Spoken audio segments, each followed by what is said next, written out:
हर पल करूं मैं तेरा ध्यान साईं, तेरा ध्यान साईं, तेरा ध्यान Sai.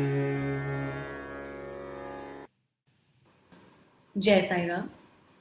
We're starting with chapter 31, the preliminary.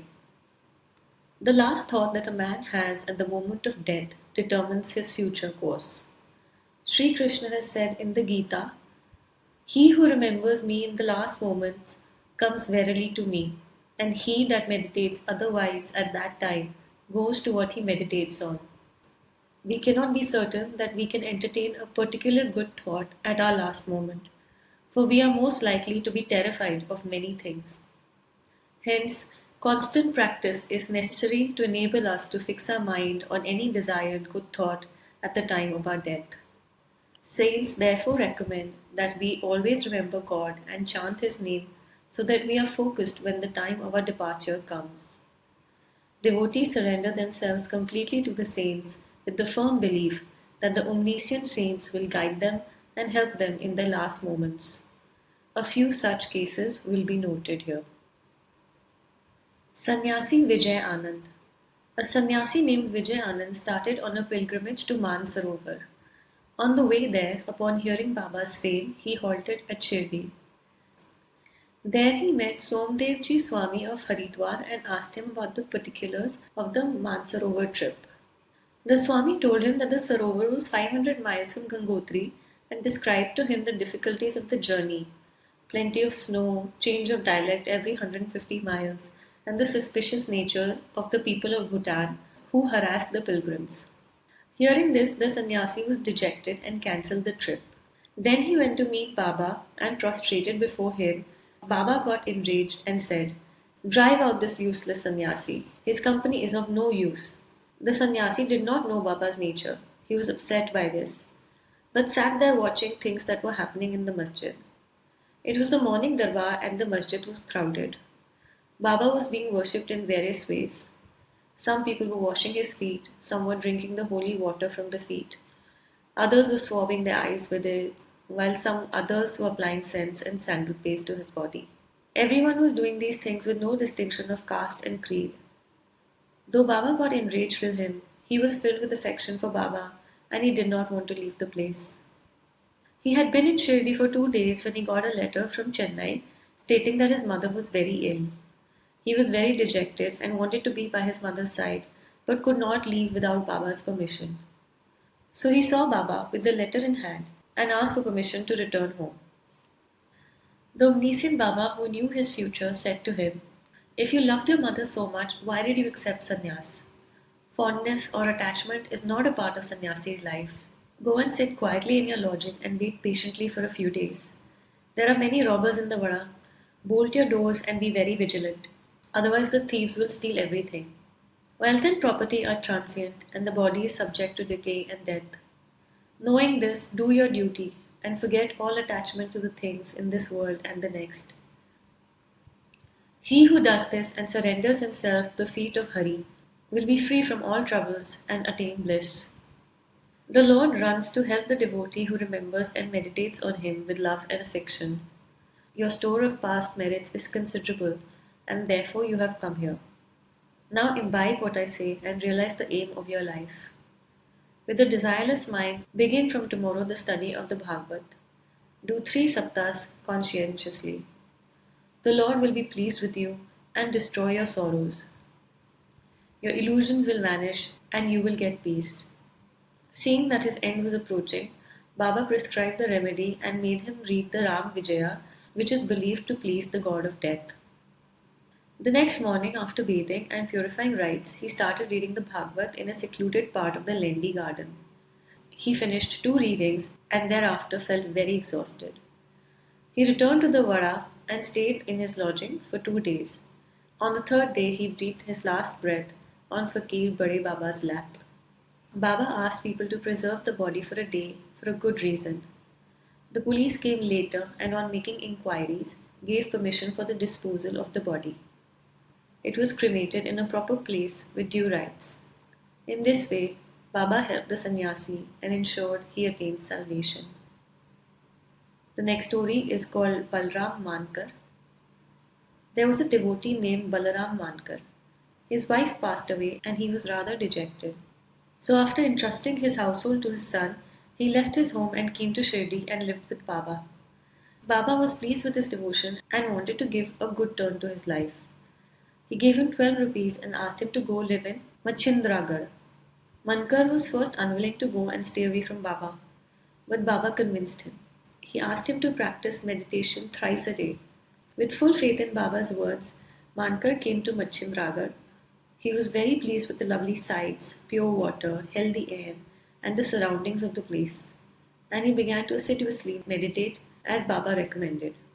After a few days, he had a revelation.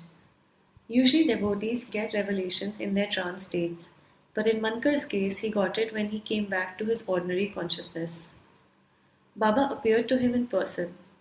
Mankar asked Baba why he had been sent there.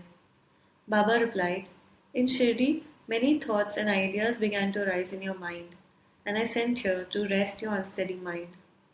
You thought that I was in Shirdi with a body only composed of the 5 elements and 3.5 cubits in length. Now see and determine for yourself whether the person you see here is the same person you saw at Shirdi. It is for this reason that I sent you here." Then, after living there for a while, Mankar left Machindragarh and proceeded to his native place, Bandra. He wanted to travel by rail from Pune to Dadar, but when he went looking to the booking office to get a ticket, he found it very crowded. He was not able to get a ticket, when suddenly a villager, wearing a piece of cloth around his waist and a thin blanket on his shoulders, turned up and said, "Where are you going?"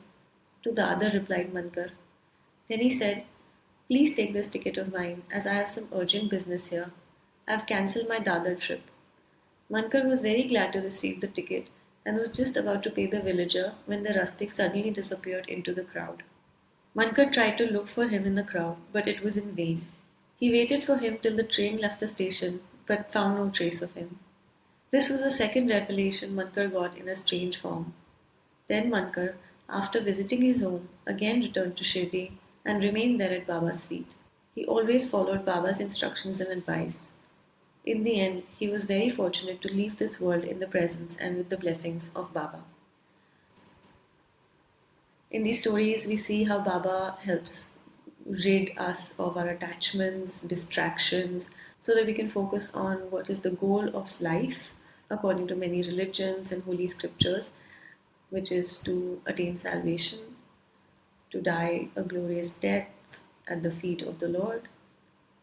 In one case, Baba stopped someone from going to Mansarovar, and in another case, Baba sent someone away from Shirdi. Why did he do such things? Only he knows. It is also important to see that Baba talked about doing your duty and not really being bothered about distractions and attachments or perceived attachments. It is very common and very cool today to say, let go of this, let go of that. But we don't really own anything anyway. Everything is coming and going as per its own journey and destination. So it is only our perceived attachment. It is only something in our perception. It is not actually there, and maybe that's why we suffer. We will continue with chapter 31. We will continue with the chapter in the next session. Om Sai Ram.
हर पल करूं मैं तेरा ध्यान साईं,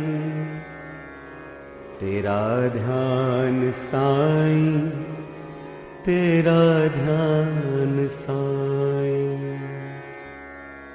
दो स्वास्थ्य ऐसा करूं ध्यान साईं, तेरा ध्यान साईं, तेरा ध्यान साईं। हर पल करूं मैं तेरा ध्यान साईं, तेरा ध्यान साईं, तेरा ध्यान साईं।